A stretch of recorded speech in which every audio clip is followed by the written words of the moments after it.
Hello, everyone, and welcome to another episode of the Destination Marketing Podcast. I'm your host, Adam Stoker. I've got an interesting show for you today. I'm actually going to be sharing a few recent experiences with you that I think illustrate a point that I most definitely would like to make to you all, and hopefully can help you all continue to grow and develop in the destination marketing space. I just returned in the last week from a trip to spend a couple of days with the Visit Mesa team. And it was a fascinating experience. I think Mark Garcia, the CEO of Visit Mesa, is, for one, he's building a really incredible team and a really talented team that works really well together. And then two, I think the team has had some innovative ideas and have identified some opportunities that I think have been a real game changer for Visit Mesa. As far as destinations punching above their weight class, I'm not sure I've seen many punching higher than Visit Mesa. And so I want to share a couple of my experiences that I had there that I think may benefit the rest of you all. We Visit Mesa and I have the team at Visit Mesa and I have known each other for many years. And it's funny, Mark and I even randomly ran into each other at Disneyland years ago. And so I've gotten to know them, but I saw over the last year and had the opportunity to do a little brainstorming a year ago with them, or a couple of years at this point. Time flies when you're having fun. About the idea of starting a podcast for their destination. And they've started a podcast. It's called the City Limitless Podcast. You can see I'm repping that with the very kind gift they gave me. They had me as a guest on their show. They started this podcast and they have done an incredible job of building a show that is an amplification platform for their stakeholders. And I'm going to walk you through the experiences that I had down there to kind of illustrate that point. Then we're going to talk through how you guys um, could or should do it for yourselves. So, number one, I want to stress I don't have a working relationship with Visit Mesa in the form they're not a client of mine. I'm just really impressed with what they're doing. And I want to tell you some of the things that I saw. Number one, when I went down to do this recording, we basically decided to do I would be a guest on their show, and then they would be a guest on mine. So we do a full day of recording. And so I flew down, met with Mark for a little bit, and then went down and recorded the podcast. They've built out a studio in their building, in the basement of their building, that looks really great. And at this point, you will have probably seen this episode because I think it's releasing before this episode that I'm recording today. So you'll probably have seen their studio and you can check it out. And we recorded for a while, and Ashley, the host of the show, is probably one of the more talented interviewers that I've had the opportunity to interact with. And I think it's a little bit unconventional for a destination to have an employee dedicated specifically to the podcast and actually have them host the podcast instead of having it be a senior leadership member or even the CEO. And I think that it's bandwidth related why they've done it that way. And Ashley has really taken control of the show and built a pretty incredible platform. And so we had the conversation and we met and we recorded her show, we recorded the episode of my show, and she said, "Hey, I want to come show you this amazing place called Cannon Beach." Within this development called Cannon Beach, there's a surf park called Revel Surf. And she said, "I want to take you out there for lunch." And so we went out there, and I thought this was kind of a little surf park, right? And we get out to this incredible development. What I start to realize immediately is this is a nine-figure development. They have retail, and all of the restaurants are local restaurants. And they even turned away several big box stores that wanted to be in the development at Cannon Beach. And so there's all this retail, all these restaurants. They've got this reimagination of a movie theater going in. It's a completely new concept for a movie theater. There's like going to be a rock climbing gym, I think, and there's going to be a go-kart racing facility. I mean, this is a massive, massive development. And so immediately my eyes were open. I'm like, we're not just going to this little place. And you start to realize the kind of money that goes into a place like this. And it's like these are some really legit business people that are putting this together, right? And so we walk in and we go to the little restaurant, which is it's really fun because it's set up right next to the surf park. And it feels like you're having lunch at a beachside restaurant. And they've done a really good job of making it feel that way. The menu feels that way. And I think they even have pretty consistent fresh deliveries of seafood coming in from California for this restaurant. I don't eat seafood, so I didn't try it. And I know I'm going to get made fun of for that, but I've tried. I've tried so many times to like seafood and I just can't do it. So we're sitting at this restaurant, and as we sit down, I see a couple of guys that seem to carry a lot of weight around the surf park. And so they immediately get up and come over and they're like, "Hey Ashley, how you doing?" And they sit down, they chat with Ashley for about 20 minutes. And what's kind of funny is, and Ashley and I kind of had the opportunity to get to know them a little bit. But what's funny about that is they have this massive event that happened on Friday. It's called the Revel Ruckus, and there was a lot on the line for this. They it was their first major event, and they wanted to make sure they got it right. But even though they had all of that going on, they came and sat down with Ashley and chatted with her for 15 or 20 minutes. And then next thing you know, and when they came over, I asked her who that was, and she said, "These are the guys that run the surf park." And I'm like, "Oh man, okay." And so then a few minutes later, another guy comes over, says, "Hey Ashley, how you doing?" and sits down and talks with her for a long time. And they're all really excited to see her. And what I started to realize is these guys have built a significant relationship with Ashley because she came out and gave them a platform to tell their story on the City Limitless podcast. And when I witnessed the level of relationship that had been created by having them on the podcast, which by the way, the reason I have a relationship with Visit Mesa is because they've been guests on my podcast several times at this point. The depth of relationship that you can create by giving someone the opportunity to tell their story is pretty wild.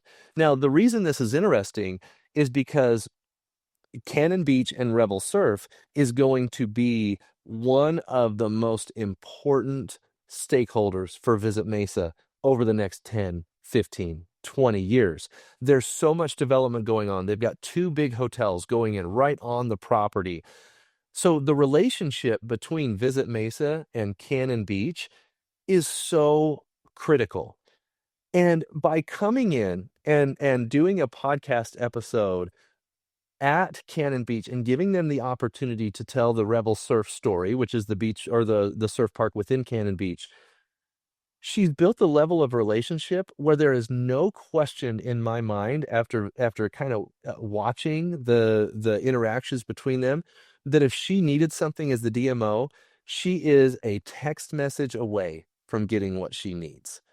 And when I thought about that, and I looked at, many of you that are listening, if you've been around here for a long time, you were probably around in the days where I was really pushing that every destination needs a podcast.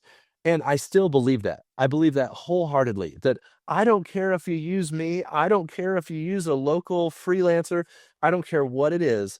But what this experience solidified for me after sitting with Ashley and watching these really busy, really important people coming and spending time with her at the table, it really solidified for me that there are intangible values that can be created through a podcast that really are difficult to create in any other way. And of course, you could do it with a YouTube show and all of that kind of stuff.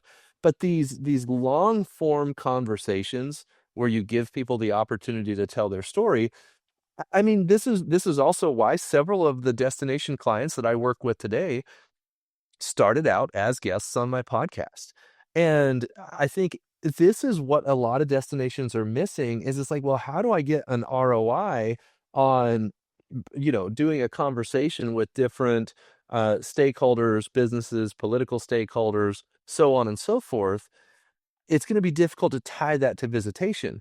Well, the question I have for you is, what is the value for Visit Mesa for a nine-figure development that's going to be a critical stakeholder for the next 10 years? What's the value of having a positive relationship with that stakeholder? What's the value of giving them the platform to tell their story in such a way that they have a real affinity for you and can feel the value that you've provided to them? And even if there's not 50,000 downloads on that podcast, the amount of goodwill that you generate by providing that value to a stakeholder like Cannon Beach, I just think it's difficult to match that in almost any other way.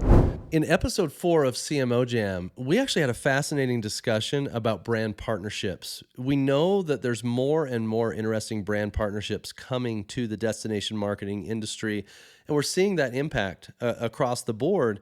And in episode 4 of CMO Jam, we had a really fascinating discussion about brand collaborations and how to choose the right partner and what you need to be aware of if you're getting into a brand collaboration. And I really felt like you all would benefit from hearing this discussion from CMO Jam. You guys have already heard me say that CMO Jam as a video wasn't really fit for this format in audio only because there were so many people around the table. But at the same time, I wanted you to hear this excerpt from episode 4 of CMO Jam. I think you're really going to enjoy the discussion. I think you'll find value in it. And of course, if you do, please make sure to go watch the entire discussion on either the Brand Revolt YouTube channel or on Tourism IQ. Adam, what's your advice for people when they're looking for a brand collaboration and trying to find that right partner? What are some, or if advice is too broad, what are some blinders maybe that destinations might have when they go and start engaging in this space that maybe they should open up a little bit more to? Yeah, so my advice, personal advice, would be, number one, you've got to look for community overlap. Like, I wouldn't do a brand collaboration if I already have a large share of the audience I'm trying to go after, because there's so much coordination and consideration that has to go into it. So I would be looking for adjacent communities that I would like to bring in to the community that I'm trying to connect with.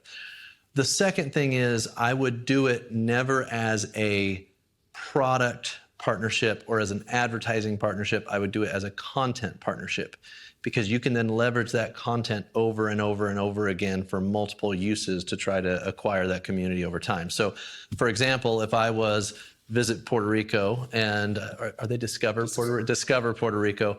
If I was Discover Puerto Rico and I was trying to collaborate with Bad Bunny, right? I would say, okay, when you're doing your album, I want to help fund your music video, and I want Puerto Rico to be the background for your music video, right? But then I want the rights to be able to put that in my paid media campaigns as part of the collaboration. So now I'm leveraging content from that partnership, and that way I'm making those dollars go so much farther. So I would really think about, number one, don't pay for a community you already have access to. So if you're going to do a brand collaboration, it needs to help both of you be exposed to new communities and have the value flow both ways between both parties, and always do it as a content partnership that can be leveraged on both sides. Because Bad Bunny obviously benefits from having Puerto Rico in the background as well, right?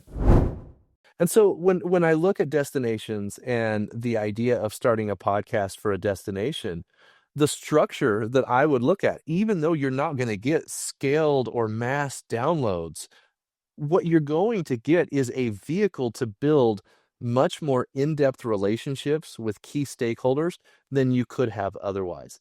A good friend of mine and really one of the people who has been critical to my success in the destination marketing space is Rob Wells from the Intercoastal Podcast in Beaufort, South Carolina.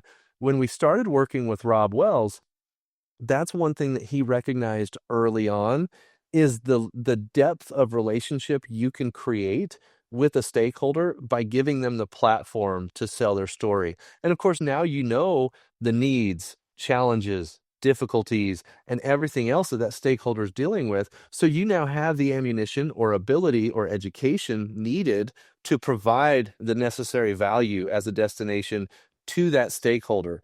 And I think that's one of the things that's overlooked. And I look at the snowball of value that can be created by doing a podcast. I mean, guys, I'll come back to my story a little bit. In 2019, so we're talking 6 years ago, I started this podcast called the Destination Marketing Podcast, and I had a really narrow view of what it could become. My narrow view was, I'm not winning as many RFPs as I would like to win, so I'm going to create this podcast so people who are reviewing RFP responses can have a place where they can go and see if I know what I'm talking about. And that narrow viewpoint of what my podcast could be has snowballed into key relationships with people who have become clients of my organization.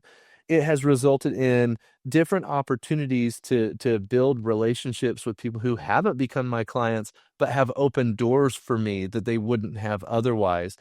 It's opened the door for me to create something like CMO Jam, which I did at Esto in in August. And when I created CMO Jam, it was a few text messages and emails, and I filled the table with some of the best CMOs in the industry. None of that happens if I don't start my podcast in 2019. For Visit Mesa, the relationship that they're going to have with Cannon Beach and, of course, the other stakeholders that they're featuring on the City Limitless podcast, those are not necessarily tangible where you can tie it to the direct ROI. But I was on stage this year at the biggest industry conference, which is Esto, and that just could not have happened if I hadn't started creating content that helped me build some of these relationships that have helped me kickstart and progress and propel my career. And so when you look at individual destinations, sometimes it feels overwhelming. You've got to learn the technology. You've got to learn what equipment you need. You might have to set up a studio. And at this point, I probably recommend that any destination who's planning on starting a podcast should have a studio so that you can capture video, because video has become, you know this, the most valuable marketing asset that you can have. And so it's going to be uncomfortable to have to learn some of that stuff. It's going to cost money to set up some of that stuff. But if you go through that process, what you cannot see today, and I promise you this, what you cannot see today is the ultimate value that you will gain by creating that content, by just starting to help these stakeholder, either whether it's businesses, residents, or political stakeholders, by helping them tell their story and the relationships that will build. I mean, if there's a political stakeholder that you build a relationship with, you allow them to tell their story, and then you have a need down the road where you need political support in order to get something done. If you have had them as a guest on your podcast, you have created the goodwill that allows you to send that text message that maybe you wouldn't have sent otherwise. Also, sticking on the politics side of things, if you've helped out a political stakeholder by building a relationship and providing value, well, what if someone comes to them and questions your funding? Is this political stakeholder going to have your back after you've provided this value? I would argue that they're much more likely to have your back if you're giving them that amplification platform. And with where we're going on a larger scale in the destination marketing space, destinations really need to become amplification portals for all of the stakeholder businesses within the destination. They need to provide the value of providing reach that an individual business does not have the ability to get on its own. And that's what creating this content will do. So I'm not going to make this episode bleed on for the entire 35 minutes or so that we normally do. I think the horse is dead. I've beat it plenty at this point. But I just, after having that experience last week, not only did it rekindle my unending belief that every destination needs a podcast, it made me really be concerned over how many still don't. And I hope that any of you that are listening to this today, maybe this triggers you to start exploring it and looking into it and recognizing the intangible value and long-term compounding value that a podcast can create for your destination. And I can't wait to see you guys explore it. Thank you all for listening. Of course, every week I'm so grateful that this show exists and that the intangible value that I've been able to create for me, my organization, and for the industry, none of it could happen if you guys didn't press the play button. So thank you so much for listening. I hope you enjoyed this episode and have a great week.